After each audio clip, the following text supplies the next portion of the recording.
Back when Steven Miles was Queensland Health Minister, he gave us this great photo op. If you just touch elbows, you'll magically protect yourself from an airborne pathogen. It was both miraculous and insane. The other day, somebody tried to do this to me, so I elbowed them in the face. I'm joking. I just offered my hand instead for a handshake, which they refused. Anyway, here's another photo op of Mr. Miles in yellow, pretending to do some work by wearing a hard hat and digging a hole. Here he is carrying a bin at a school working bee. This wasn't staged, of course. This was just those immoral paparazzi taking candid pictures of our Premier's muscular physique, or at least so I've been told. Here he is with former Prime Minister Julia Gillard. Sorry, I seem to have got my files mixed up there. No, this is him with a bilby. Here he is keeping koalas safe. Here he is with a couple of dogs. Yes, I could have made another joke, but I think I pushed it a little bit too far with that Julia Gillard one. Here he is getting some sort of injection into his massive muscular arm. Here he is talking to some random minority people on the street. How did the paparazzi get there so quickly? Actually, if you look at his Instagram page, there are hundreds of these photo ops. With all this photography, it's amazing he has any time to lead the state. But his most recent photo op is the one I wish to talk about today. Here he is holding a 50-cent coin near a train. What's going on here? Here's the Deputy Premier, Cameron Dick, also holding a 50-cent coin. Here's the Premier again, holding a coin and a go card. And here they both are with the Transport Minister, Bart Mellish, all holding 50-cent coins. Why, you may ask? Because breaking news, all public transport fares in Queensland will cost 50 cents from August 5th, as part of a 6-month trial. Is this campaign cheesy? Yes. Is this a political stunt? Yes. Is this a vote-buying exercise? 100% yes. There's an election coming up in October. You'd be a fool to think this could be anything else. But is this a good idea? Well, that's what we're here to talk about.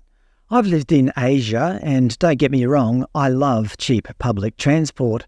I lived in a small city in Japan, and I could catch a train to the big city for like $2 or $3 for a half-an-hour trip. When I was in Beijing, I could travel anywhere in the city for like 40 cents.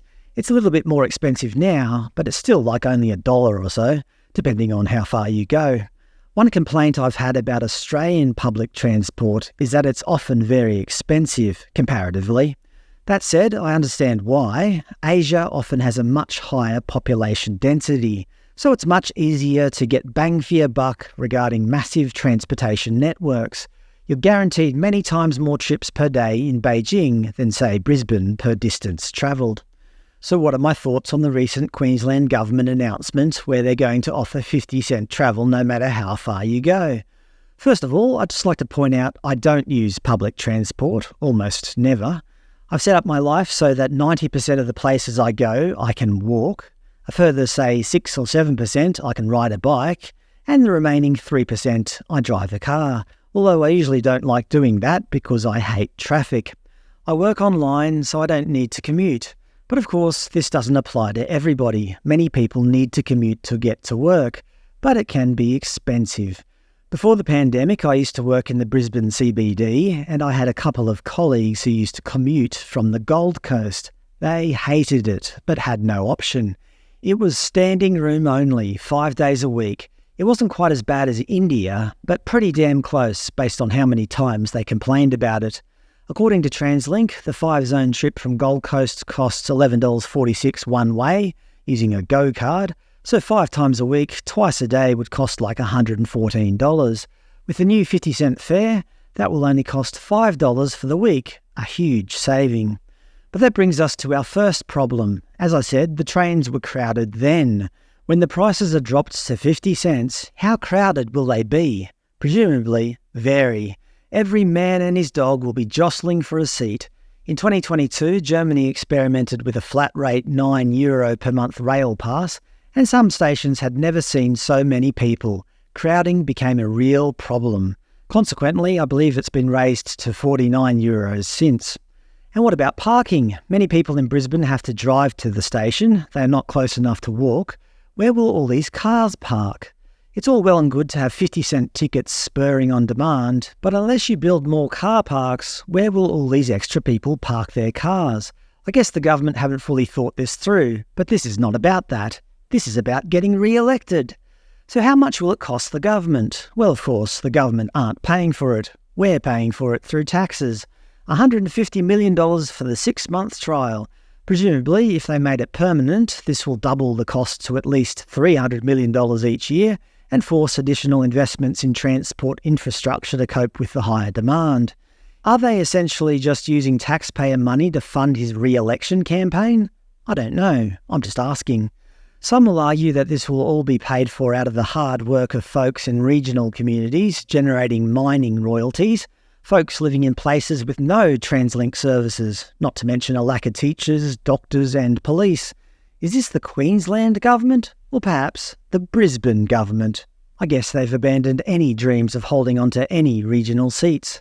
Actually, I'm surprised they didn't import American rapper 50 Cent to promote this new 50 Cent public transport initiative with his brand new song, Get on the F***ing Train, Motherfucker. Yes, I know, I should work in marketing.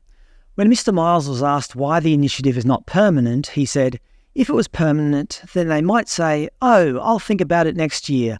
I'll think about it sometime in the future.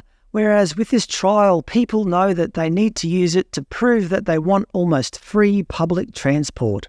When asked why not just make it free, he said, if it was free, it would be hard to still require people to tap on and tap off, and without that tap on and tap off data, we don't have an accurate picture of how many people are using public transport, and we need that data not just to see whether this trial is successful, but also to manage the network, to make sure we're using our resources and rostering staff and all of those things in a way that they need to be based on demand. You know what I think? I don't think that's the real reason.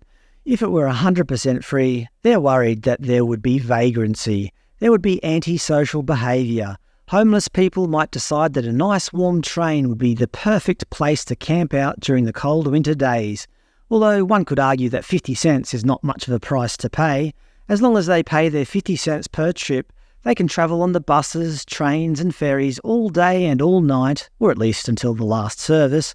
I believe some of the Nambour and Gold Coast trains have toilet and wash basin facilities on board, allowing them to have a wash if they desire, and as I said, it's a cheap, warm place to lay their heads during the winter months.